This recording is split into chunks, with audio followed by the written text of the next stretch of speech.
utwite aba ategerezanyije amatsiko, ubwuzu n'ibyishimo byinshi by'umwana azabyara. Ariko ibyo siko byagenze mu muryango wa Bosilav Vichysik na Dusanka ubwo bibarukaga umwana wabo w'imfura Niki Vichysik. Genda umubyeyi Dina tubane muri iki kiganiro.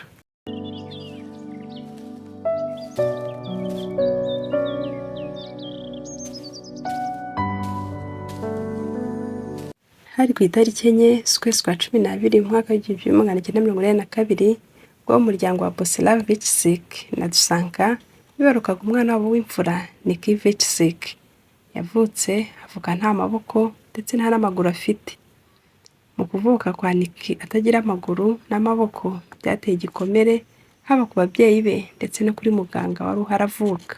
Icyo gihe Niki avuka ntibyazanye impundu mu muryango, ahubwo byazanye induru n'umubabaro mwinshi, ko na nyina umubyara mu magambo yaratinyutse agira ati mumujyane hirya sinshaka kumubona. Ariko papa we siko yabyumvaga, ntiyigeze amutererana, yaramufashe aramwiyegamiza anavuga ashize amanga ko yabyaye umwana mwiza. Icyo gihe yamujyanye mu rugo, ariko mama we byamutwaye amezi ari hagati ya 3 n'4 kugira ngo abyakire. Uko Niki yakomeje gukura kandi abona atameze nk'abandi ntibyari bimworoheye. Ibyo byatumye ahangayika haba mu mitekerereze, mu marangamutima, yewe no mu miterere ye uko agaragara. Niki uko yagendaga akura yagendaga yumva adashaka kuba umutwaro ku babyeyi be ndetse no ku bantu babana ku munsi ku wundi. Yumvaga yifuza kuba nk'abandi ndetse rimwe na rimwe akifuza kugira amaboko ndetse n'amaguru nubwo bitashobokaga. Uko yakoraga niko yageragezaga kwirwanaho. Yize gukoresha bimwe mu bice by'ingingo yari afite. Yize kwandika, yiga no kugenda. Ariko n'ubundi abandi bana bakajya bamuseka baramushungera kubera ko agaragara bitandukanye n'uko abandi bameze. Icyo gihe ababyeyi ba Niki bakajya bamubwira ngo nabirengagize, ariko ntabwo yifuzaga kuba umuntu udasanzwe mu bandi. Niki uko yagendaga akura abona ubuzima bumugoye, byinshi kubikora bimugoye, yagize ukwiheba kwinshi ndetse ku myaka 10 gusa ashaka kwiyahura. Mu magambo ye atubwira uko yumvaga icyo gihe yaragize ati niyumvaga nk'udafite agaciro ndetse nkanatekereza ko nzahora ndi umutwaro ku babyeyi banjye, kandi nkaniyumva ko ntazigera nshaka umugore. Umubyeyi wa Niki Bosilav maze kubona agahinda gakabije umwana we afite, yigiye inama yo kumwegera amugira inama ko yabonaga ashaka kwiyambura ubuzima. Yaragize ati Niki, ntuzi ibyo wageraho uko bingana uramutse ugiye ubigerageza. Icyo gihe Niki izo nama z'umubyeyi we zashyize itafari rikomeye ku buzima bwe, kuko izo nama zose yazibwiwe yazishyize ku mutima we. Icyo gihe atangira kwiga gukora ibintu byinshi bitandukanye. Yize koga ndetse no kuroba, atangira kwiga kugendera hejuru y'amazi atwaye n'ubwato, atangira kwiga gukina golfe ndetse atangira kwiga no kuvuza ingoma. Nuko atangira kurenga ibyari imbogamizi byose kuri we. Ubuzima bwa Niki bwongeye guhinduka ubwo yahuraga n'undi mwana w'umuhungu nawe utarageraga amaboko n'amaguru. Batangiye kuganira babwirana ibyo banyuzemo nuko Niki yiyumvamo kumufasha. Guhera ubwo Niki yahise amenya neza ko umuhamagaro we mu buzima ari ugufasha abandi.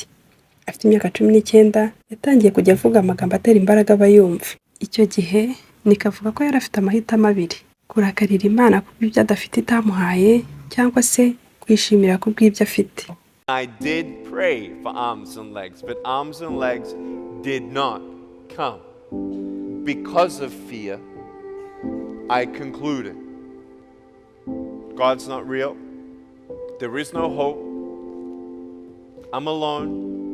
I'll always be alone. I'll never get married. Ku myaka ya 30 Niki yashakanye n'umukunzi we ari we Kanemi Hala. Ari ku itariki 12 z'ukwezi kwa 2 mwaka wa 2012. Umwaka wa 2017 Niki n'umufasha we baramaze kwibaruka abana 4, abakobwa 2 n'abahungu 2. Niki n'umuryango we bakaba batuye mu majyepfo ya California. Niki mu kurenza amazi byamutsikamiraga, agahanga amazi inzozi ze kugeza zigezeho, ubatangariza isi ko udakeneye amaboko kugira ngo ugere ku nzozi zawe. Binyuze mu magambo ye avuga ku byo yanyuzemo ndetse n'ibyo yagiye mu buzima bwe. Mu butumwa bwe yakwirakwizaga urukundo no kwizera, kandi anabera icyitegereza amamiliyoni y'abantu ku isi. Uko wabana n'ubumuga uko ariko kose, ugomba kugerageza kuko ufite amahirwe yo kugira byinshi kuruta uko wagira ubushobozi buhagije. Nick amaze gusura ibihugu byinshi birenga 57 kandi anatanga ibiganiro birenga 3,000, kandi bimwe muri byo byakururaga abamukurikiye. Ibiganiro bye byatangaga icyizere hatitawe uko yavutse. Nick yanashinze umuryango mpuzamahanga udaharanira inyungu yise Ubuzima nta maboko. Binyuze muri kampeyini irwanya gusesereza ababana n'ubumuga, ikiganiro yatanze yaragize ati, nifuzaga ubuzima butandukanye n'ubwo nari ndimo, ariko maze kubona ko nabereye igitangaza abandi bantu, nahise numva ndiho ubuzima bwiza kandi bwuzuye.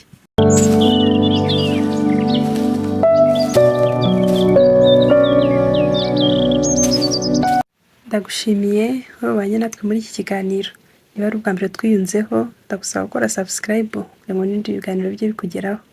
Kandi niba wakunze ikiganiro, ukore kuri like.